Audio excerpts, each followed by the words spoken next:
Good morning.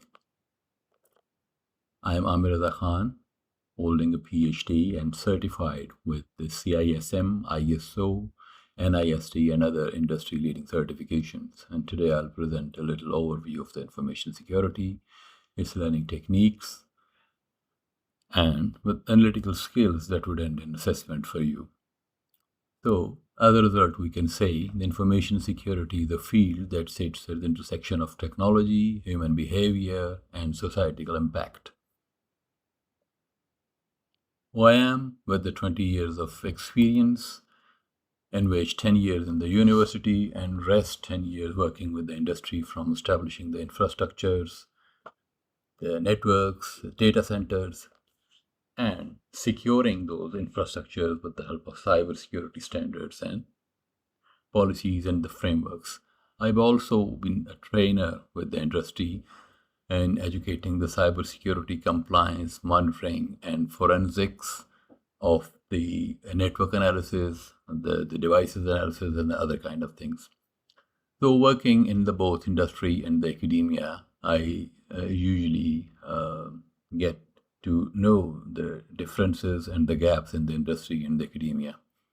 Likewise, in the industry, they always seek students who have the practical and hands-on knowledge on the different tools which are being used in the industry. And academia usually focus on the bookish knowledge and other things that usually doesn't help in the market. When the students pass out from the universities and go into the market, they usually get hands-on to the different technologies and they take a lot of time with it. So the course objective of this subject would be, we will start with the conceptual mastery, then the practical competences, then we'll go with the analytical thinking. How do we, approach the different things? How do we use the tools? And then we'll proceed with the ethical awareness, and we will improve the communication skills. With the conceptual mastery, you yourself will articulate the triads, will threat models, and security frameworks with the mind map visualization techniques. We usually use the free plane. If I say I myself used to prefer the visualization and the linking of the core concept to the main keywords, and it helps us a lot to correlate the direct concepts and things instead of going through a whole book. With respect to the practical competence, we'll go through the lab simulations and we'll implement the security controls. We will also conduct the vulnerability assessments and will plan to respond to the incident happening and managing scenarios like it happens in the real world in the network operation centers and the security operation centers.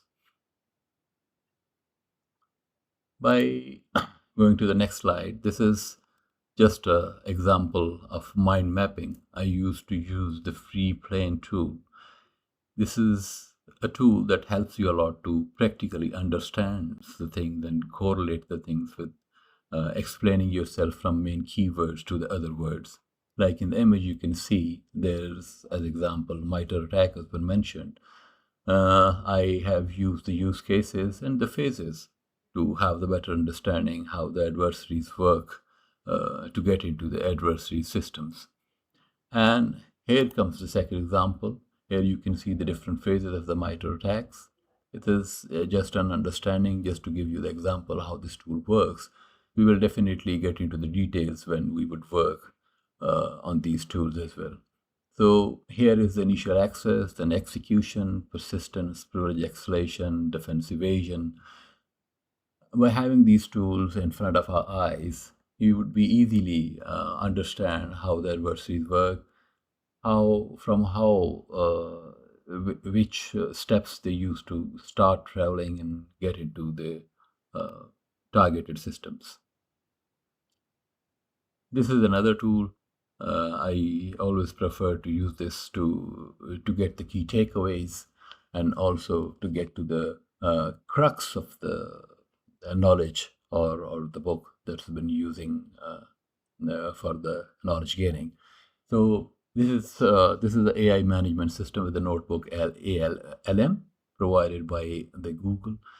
I always prefer to use different books and different standards to to get the crux and get to the right point by using these tools. It also providing you with the flashcards, with the mind maps, and the other overviews as well. Getting next, uh, what is the information security and why it is necessary in these days? Like, if you know and if you explore around your surroundings, everything is being protected. Every valuable thing has to be protected. The assets, we call them the assets. Assets are of two types mainly, the physical assets and the virtual assets. Physical assets are providing with the locks and the safeguards by putting the doors and providing the restricted access to those valuable assets, like we have the jewelries and other valuable things like the property documents in our homes. And the other are the virtual assets. Virtual assets are in the form of information. Why this is important? It is because 95% of the breaches around the world are being done by the human errors, and it costs us around $10 trillion a year. That's why the cyber crimes are being on the inclined stage. At the personal level, your bank accounts, your identities, the hospital's data, your medical reports, they are costly for the drug companies and the critical infrastructures as well. Like we used to have our electricity, power, water, gas, they are coming from the big plants. And the hackers are very active to get into those plants to, sabotage things. Major concerns are the hyper interconnectivity, how this could be defined as like establishing the physical data centers and the invent of the IoT technologies. This landscape has become more bigger. Your data is being saved somewhere else, you are accessing it somewhere else. So the security concerns have raised a lot. The people get into these things, they ask for the money, they ask for the ransomwares, and once your data is encrypted and handed to the other people, they used to misuse it. There are very common examples around you can hear. And how to get to those information by doing the social engineering. By having this information security, we will also learn the social engineering and how do the attackers trick you to get to your required informations. I know you must be familiar with the scam calls. You must be, some of you must have them already. Someone may have asked you to share your OTP, or they are going to send you the link. You can click it, and such kind of activities. So, getting next to the information security triad, what is it, and how does it work? It has three main pillars: confidentiality, uh, integrity, and availability. In this slide, I would like to go to the cybersecurity first. You must be thinking, where does this term come from? So obviously, when we use our information that is being stored on some kind of, machines, the clouds, so every asset that is being available on the internet, that is a cybersecurity that comes under the umbrella of cybersecurity. Basically, information security is a larger canvas, and cybersecurity is a part of it. So the three pillars: confidentiality, integrity, and availability. Asset means things that are valuable and that are protected, physically protected, safeguarding locking and putting in safes. So the whole of information security is built on three pillars. Isn't it simple? Yes, you got it right. First is the confidentiality. In confidentiality, we make sure the person who is claiming to be is the right one. So we consider this confidentiality with two terms. All of you are well familiar with it, like putting your email address and your passwords. Then integrity, we make sure the data being transmitted from source to destination should not be altered and modified. And third, the data should be available all the time. For example, you go to the ATM machine to withdraw your cash. Even though the data is confidential and it is unmodified, is it in the original form, but is not available at that time. So the patient lying on the bed should have treated by the doctor and the critical data is not available. The three pillars are very important. Every framework, every policy, every protection mechanisms rounds about these CIA triad. How do we do it? How do we protect? We have multiple ways with defined steps. We have principles, policies, and we will differentiate them at the later stage as well.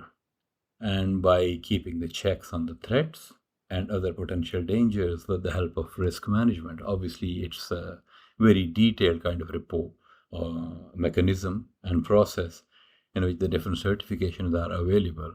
We'll get into the details as well.